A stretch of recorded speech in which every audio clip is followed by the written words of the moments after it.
Good evening, everyone. Welcome to the interview dialogues of the Trumpet of Truth. I'm your hostess, Zhongxin. As we all know, the Chinese Communist Party's religious policy and China's human rights conditions have been roundly denounced by democratic countries and international human rights organizations. China's definition of cult and its use of cult as a pretext to attack religious beliefs have particularly drawn serious doubts and criticisms of the international community. In this episode, we want to start a discussion on the CCP's definition of cult and on the issue of the CCP's condemnation of the Church of Almighty God under the pretext of cult. Our guests today are Professor Massimo Introvigne, founder and director of the Center for Studies on New Religions in Italy, and Associate Professor Holly Folk from the University of Western Washington of the United States. Good evening, professors. Good evening. Let's start with a background video. In 2017, from June 24th to 28th, and from September 14th to 15th, the Chinese Anti-Cult Association, a branch of the Communist Party, had held 2 international anti-cult academic conferences successively in Henan and Hong Kong. The central theme of the conferences was to discuss about the CCP's definition of cults and why the Church of Almighty God had been condemned as a cult organization by the CCP. The CCP's media outlets, Kaifeng Network and others, reported about the June conference. A report captioned "American and Italian experts attended Zhengzhou anti-cult academic conference" claims that experts expressed that from this research study, sufficient understanding has been gained on China's religious and anti-cult policies, dispelling previous misunderstanding about the issues of cults in China. At the same time, the conditions of religious belief in China are observed to be favorable. The grassroots freedom of belief is well protected. It was the Western society's lack of understanding about China's religious policies that had given rise to the earlier misunderstanding. Professors, both of you have been invited to participate in the 2 conferences as expert scholars. So, what are your opinions on the contents of the report by the CCP's media on the June conference? Well, I believe the article reflects the perception of what happened from a Chinese side, but our perception is probably very much different. Surely, by going to these conferences, we gained a better understanding of what Chinese law says about CAGR. By the way, we prefer not to translate as cults, as in the academic community, the word cult is no longer used in the West. And we understood the decisions of the Supreme Court and the administrative policy about the CAGR. But we also conveyed very clearly to the Chinese participants to these conferences that we do not agree with this policy. We do not agree with the very vague definition of CAGR. We do not agree with the normal rhetorics used against cults in the West and in China. And we believe that the situation prevailing in China, both about CAGR and about all forms of unauthorized religion, actually constitutes a very serious danger for religious liberty and a serious breach of the international obligations China signed under international conventions. Now, that should not be new for the Chinese side because they were told in so many words during the conferences. Well, it is true that we went to China. And I don't think I can endorse any statement or any aspect of the statement in the press release. I think that one thing that we did conclude as a group was that there's a great deal of misunderstanding between the West and China on Chinese policies of religion. And I think it's unfortunate that there were many missed opportunities for understanding. We did not have a lot of access to talk to people. I think for us to be able to draw better conclusions about anything, you need to be able to actually talk to people.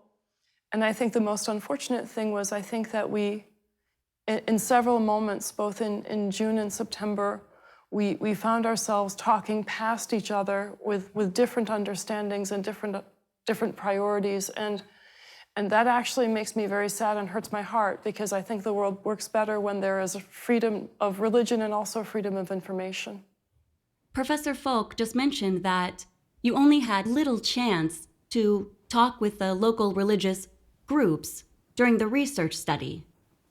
In another report by the CCP's media, we read that by arrangement of the relevant CCP departments during the conference, the invited delegates traveled deep into Zhengzhou, Kaifeng, Shangshu, Xinyang, and other places, made extensive contacts with local religious groups and individuals, and conducted an in-depth research. Since both of you have attended the conference, how do you feel about what was stated in this report about the research activities? Well, it's unfortunately not true that we were allowed to do a deep research. That's too good for us. We did some religious tourism. We visited the Shaolin Monastery and some other monasteries. We visited one single three-cell church and a tiny remnant of a Jewish community in Kaifeng. So we cannot say that we know more than before after this trip about, say, the house churches, because we didn't visit any. We cannot say that we know more about the common believers, because we didn't interview any. So we saw one small part of the official religious scene, but we didn't see any part of the non-official religious scene. The CCP invited you to do research study, but didn't let you contact any house church or interview the Christians at any house church. Did it strike you as odd that the CCP would restrict you from contacting the house churches? If there is really freedom of belief in a country, why aren't foreign academic experts allowed to interview and contact the house churches? What is the CCP's purpose for doing this? In fact, there is no religious freedom in China. All house churches have met brutal suppression and persecution. The conditions of the religious belief in China have been worsening in recent years. After Xi Jinping came to power, under the banner of Sinicization of Christianity, the CCP has wantonly arrested and severely sentenced those priests and rights defense lawyers who resisted the demolitions of the cross, using all kinds of methods to ban and persecute Christian house churches, especially the Church of Almighty God. For the conditions of religious belief in China, the United States has repeatedly complained and considered that the Chinese Communist Party seriously violated international law regarding freedom of belief. In the International Religious Freedom Report for 2016, released by the United States Department of State in August this year, China was listed under countries of particular concern for the 18th consecutive year. Many human rights organizations and human rights experts have also condemned the CCP for its persecution of religious beliefs that has reached maniacal and hysterical levels. Under this backdrop, the CCP invited renowned Western scholars and professors to China and held 2 international anti-cult academic conferences. So, what do you think the CCP's purpose and motives were? I can only make some educated guesses. Of course, one guess is they really wanted to hear different opinions. That's the good interpretation of the events. And the worst interpretation is they just wanted to take pictures with us. And then say, you see, we are so good that we even invite Western experts. So we hear all the opinions, and then there are all the other possibilities in the middle. Your answer is very humorous. The CCP has always focused on propaganda. In an internal secret document of 2017 about striking against the cults, the CCP stated, "Mobilize influential voices of American and Western experts, scholars, journalists, and patriotic immigrant leaders to generate favorable media comments overseas." The intention of the CCP's statement is obvious. It wants to use the voice of the Western media to create the basis for public opinions for the CCP's religious suppression. One of the themes of the two conferences held by the CCP is to discuss about the definition of cult. Professor Introvigne, you are an internationally renowned expert on new religious movements who has studied the definition of cults for more than 30 years. You are an authority in this area. You have also mentioned before that the CCP's definition and policy of cults poses a serious threat to the freedom of religion. So, how do you see the CCP's definition of cults? Well, I believe cult is an old word. As I say, it's no longer used in the academia except by small minority of academics. The large majority does not use the word cult because we know it's used by some governments in China, in Russia, and elsewhere just to attack some religious minorities. We know it's used by some private interests to defame some groups, so we don't use the word cult. I will personally advise those speaking Chinese to translate Xie as criminal religious movement, not as cult, because cult is a word which creates a lot of misunderstandings in the West. So criminal religious movements are religious groups which systematically, not only once, advocates or justify or promote common crimes. By common crimes, I would exclude the crime of being a cult. That's Article 300 of the Chinese Criminal Code, but that's not a real crime. It's an imaginary crime.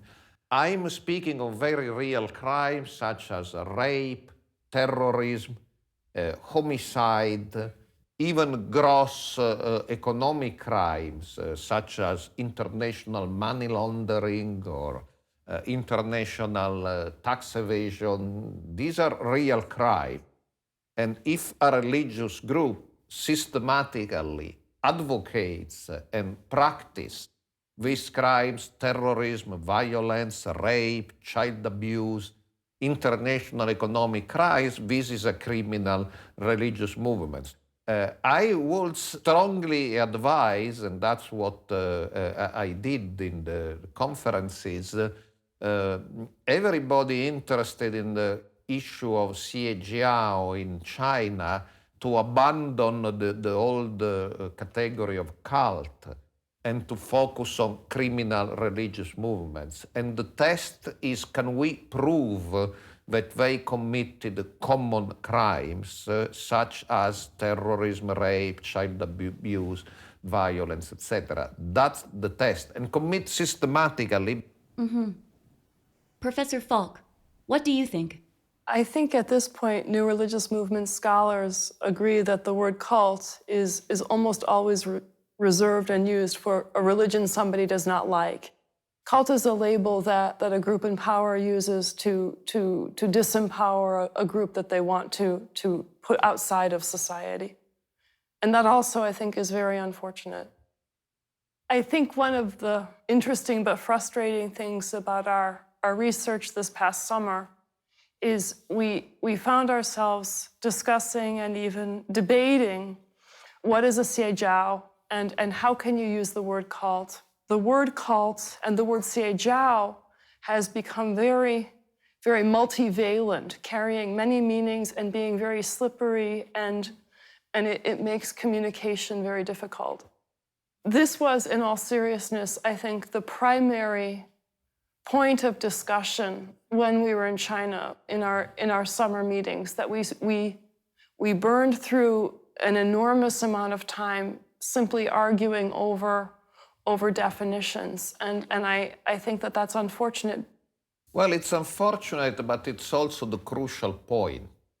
I mean, I have been in the year 2011 the representative for combating religious intolerance of the Organization for Security and Cooperation in Europe. That's a sovereign international organization of 57 states, not including China, but including Russia, United States, Canada, and all the European nations. And based on this experience and on 30 years of research, I believe that towards religion there are two attitudes. The totalitarian and non-democratic states will punish people based on their beliefs. Say, we don't like what you believe, you go to jail. And the democratic societies and the governments that really respect the international conventions on religious liberty will only punish people on the basis of behavior. You kill somebody, you go to jail. That's okay. Even if you are a member of a religious group, that's not an excuse. You organize the terrorist attack, you say God told you to do so, you go to jail. You rape people, you abuse children, even if you say God told you to do so, you go to jail. But democratic states will only punish people for behavior, for what they did. Non-democratic states punish people for their belief. And that's all the difference between democracy and totalitarianism. In a democracy, nobody goes to jail because of his or her beliefs. Yes, both of you professors have deciphered the CCP's true purpose in defining cult. By labeling the churches it cannot control, the CCP implements brutal suppression on them under the pretext of cracking down on cults. This is a consistent practice by the Chinese Communist authorities to maintain their dictatorship. There are countless Christians who are hunted and rendered homeless by the CCP. Professors, other than China, are there any governments in the West that convict certain sects as cults? Yes, I believe there is a big difference, though. I'm very critical. Some colleagues, I think in particular Professor Jim Richardson, we have studied the different attitude of government toward so-called cults. And there have been countries, including France, which have prepared a list of cults. But, there is a but. Sometimes the Chinese government tried to say, oh, we do just the same that French did. But in France, being in the list of cults doesn't mean you go to jail, or doesn't mean you can be tortured or sent to a re-education camp. Yes, the list is bad. I don't agree with this list. If you are on the list, sometime an hotel cannot rent a room to you, saying we don't want to deal with you, you are in the list. Sometimes you can have problems in buying television space for your advertisements, but nobody goes to jail normally. So that's the big difference with China. The situation in China can be compared to the situation in Russia, because Russia has recently constructed, through a number of decisions of the Supreme Court, a category of extremist religious organization, which is very similar in vagueness to Xiejiao in China, but it is also true that Russia has been condemned by the European Union, the United Nations, the Organization for Security and Cooperation in Europe because of its policy against so-called extremist religious organizations. And I believe it will be in the best interest of the Chinese government not to be associated to this international vituperation against Russia, which is going on right now. Of course, it's also true it's in the best interest of the Russians to associate the Chinese, to find some friends who say, oh, we do the same. But I believe that's in the interest of Russia, but it's not in the interest of China, because Russia has now a horrible international image from the point of view of religious liberty. And so if the Chinese were wise, they will try to not to be associated with Russia in this respect. Professor Introvigne, you mentioned that there are several countries that convict religious groups. It is really unfortunate. However, the CCP still uses the cult label to legitimize its practice of persecuting religious beliefs. As early as 1995, the CCP had included the Church of Almighty God and other Christian house churches in the so-called cult list, of which the Church of Almighty God is one of the most persecuted religious groups by the Chinese Communist government. Another theme of the CCP's two conferences was the Church of Almighty God, in which the CCP claimed that one of the main reasons for convicting the Church of Almighty God was the McDonald's homicide case of Zhaoyang Shengdong. Let's take a brief look at this case. On May 28, 2014, at a McDonald's fast food restaurant in Zhaoyuan, Shandong, Zhengli Dong and 5 other people were asking customers on premise for their telephone numbers. A female customer who refused to provide her telephone number was killed. After the incident, the CCP swiftly laid the blame on the Church of Almighty God. Using anti-cultism as pretext, the CCP implemented more brutal repression and persecution of the Church of Almighty God and other Christian house churches throughout the country. Professor Introvigne, for years, you have been concerned about religious-related violence cases, and you have carried out an in-depth research on the McDonald's homicide case. In late September this year, you published a report on the investigation of the McDonald's homicide case of Zhaoyang Shengdong in the Journal of CES-NUR. This research report has received extensive attention and recognition of the academic community. Would you share your findings with us?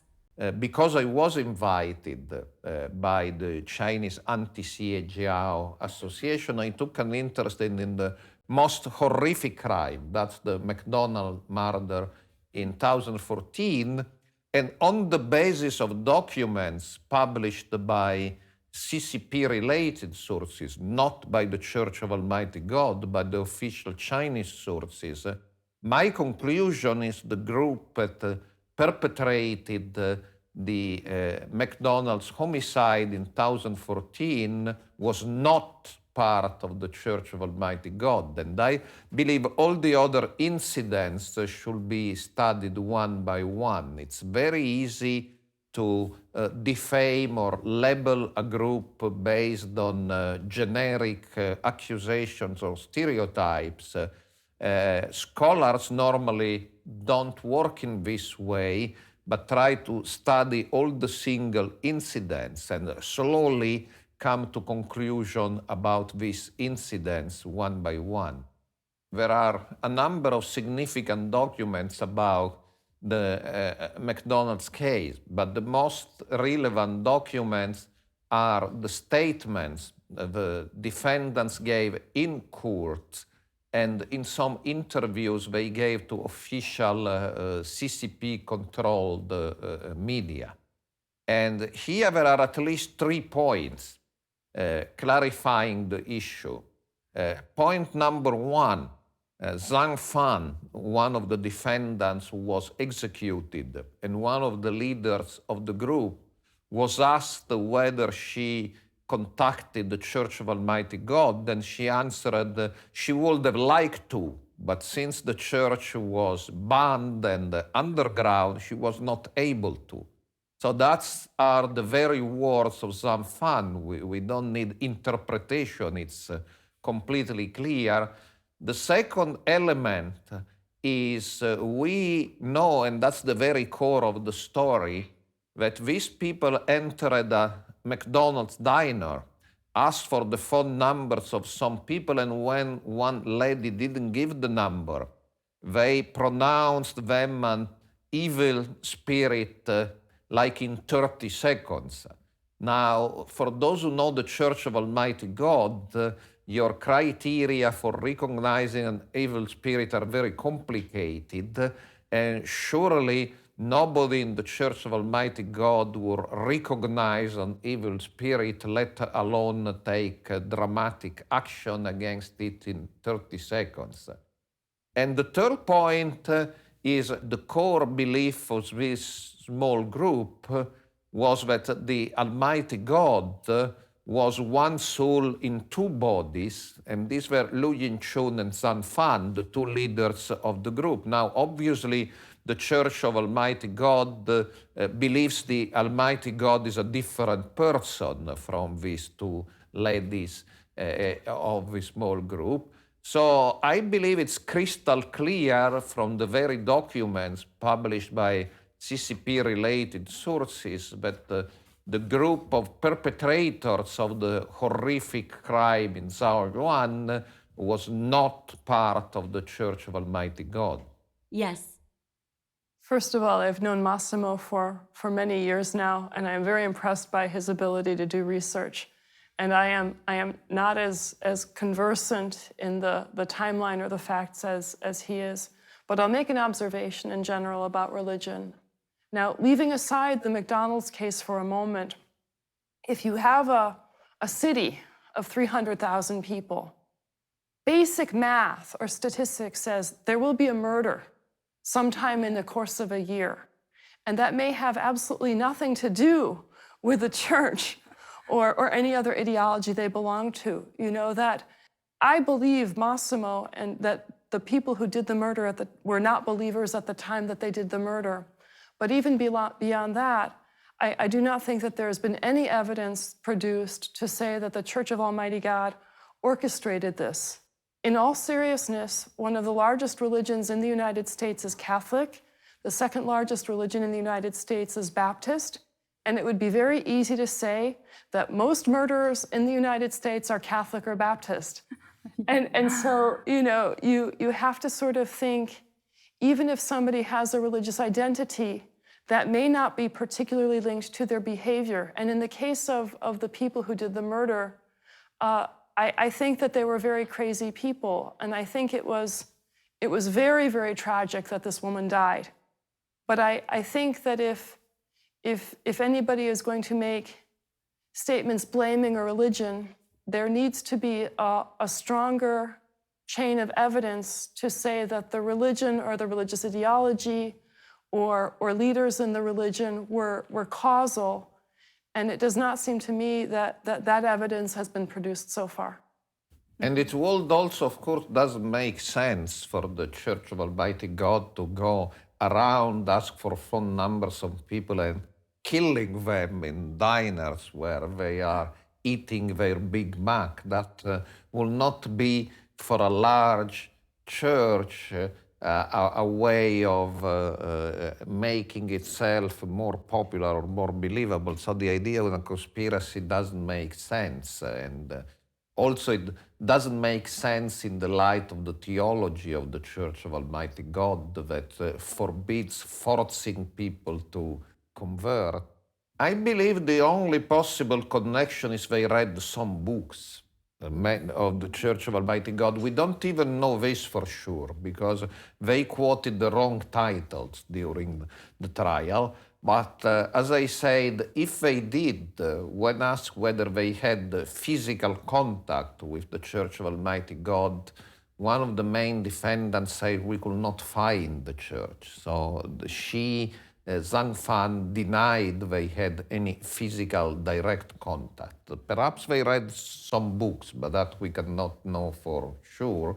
But of course, if you will be responsible for the behavior of anybody who had read one of your books, that will be a little bit strange. So the fact that somebody has in his or her possession a book of the Church of Almighty God is no direct evidence that there was a contact with members. They could simply have picked up a book literally everywhere. Yes.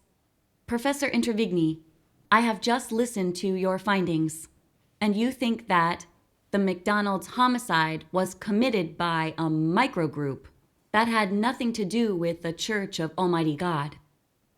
The perpetrators clearly stated that they had never come in contact with the Church of Almighty God. The ways that those criminals operated were completely different from the theology and principles of the Church of Almighty God. The Almighty Gods that Zhang Lidong and others referred to were Zhangfang and Luingshin of their small group, not the Almighty God witnessed by the Church of Almighty God. The facts are very clear. The Church of Almighty God did not have anything to do with the McDonald's homicide, but the Chinese Communist government insisted on linking the perpetrators of the McDonald's homicide with the members of the Church of Almighty God. So, professors, what do you think the CCP's purpose was in doing so? Well, I don't know. I'm not in the mind of the CCP, but I believe one interesting fact is that the persecution of the Church of Almighty God by the CCP started long before the McDonald's murder and even some other incidents which are sometimes mentioned. So the persecution started for different reasons. I believe the persecution started because within a general policy of hostility to religion, your religion was perceived by CCP as particularly dangerous.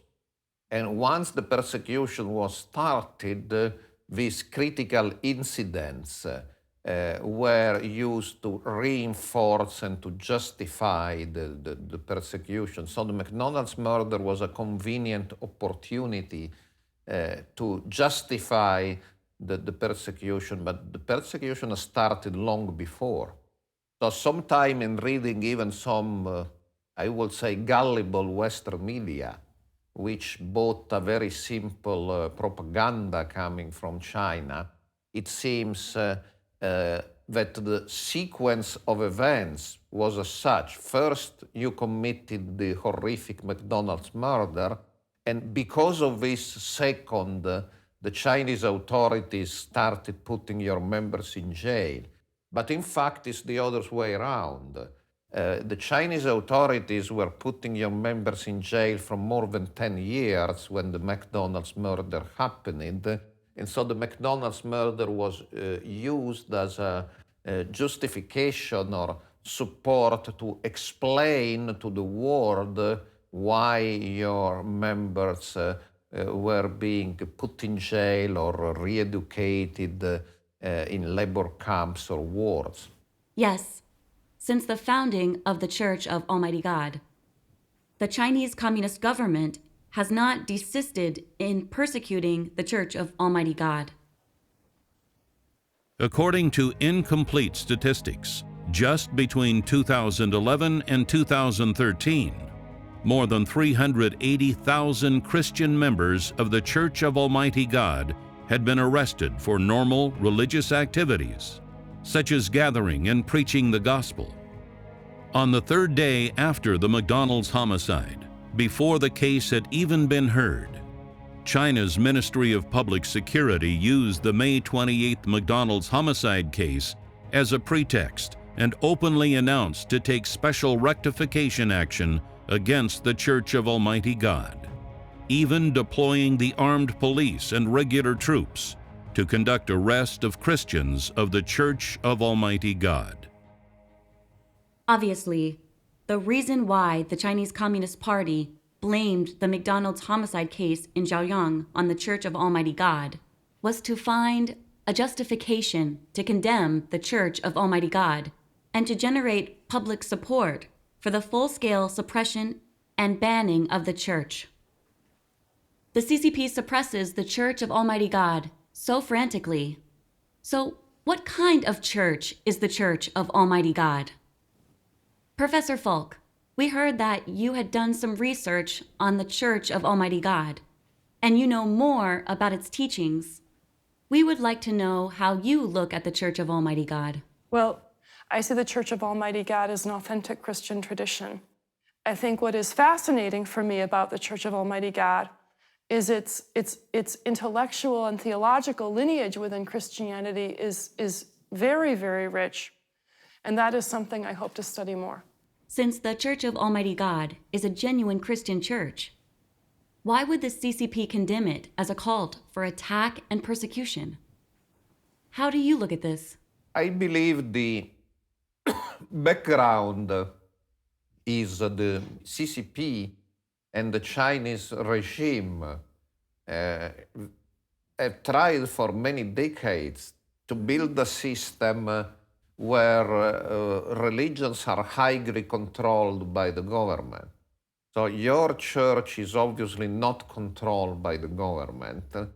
So that's already a reason for suspicion and hostility. That applies to the house churches as well, and to many other groups. And coming in particular to the Church of Almighty God, I believe one special reason of hostility is your theological depiction of the dragon of Revelation as somewhat associated to communism and to the CCP. Of course, I'm aware of the fact that you do not advocate an armed revolution against CCP or violence. You believe that as foretold in the book of Revelation, the dragon will fall by itself, that an armed revolution is not necessary, that God will cause the dragon to fail by itself. But of course, this belief, this theology of the dragon, when read with the spectacles of CCP, it becomes an anti-government ideology. So summing up, CCP doesn't like independent religion in general, religion not controlled by the government. That applies to many forms of religion. Yes, you are right. The CCP does not like independent religions. On the question of how it treats religions, although freedom of religious belief is openly written in China's national constitution, what's written in the CCP's internal program is to restrict, transform, and ultimately eliminate all religions. After Xi Jinping took power, he promoted Sinicization of Christianity, implemented maniacal suppression and banning of Christian and Catholic groups. Could this be the real purpose of Sinicization of Christianity? It's very clear that the purpose behind China's Sinicization of Christianity is absolutely not about promoting religious freedom. Instead, the real purpose seems to be banning Christianity and building an atheist region out of China. Could Sinicization of Christianity mean thoroughly banning Christianity and turning China into an atheist region? Will the term Sinicization of Christianity stand? How do experts like you look at it? Well, it goes back to what I said before. It doesn't really matter if those in power are atheistic or Catholic or Muslim. There are international conventions all governments subscribe to including the Universal Convention of Human Rights, which guarantees freedom of religion, including, because in some countries they omit this part, freedom of proselytization and organizing missions is not only freedom of worship. Freedom of religion is more than freedom of worship. It's freedom of missionizing, proselyting. That's freedom of religion. Of course, freedom of religion can be limited with respect to groups who commit real crimes. If a group is a terrorist organization, let's say Al-Qaeda or ISIS, of course they are not protected by freedom of religion. But if a group does not commit common crimes, even if the government disagrees with its beliefs or finds its beliefs very strange or unusual or heretic, the government should not limit their possibility of worshipping, missionizing, and proselyting. And member states in the United Nations, including China, of course, promise to abide to international law, and if they don't do this, they are in breach of solemn covenants they have freely subscribed. Yes.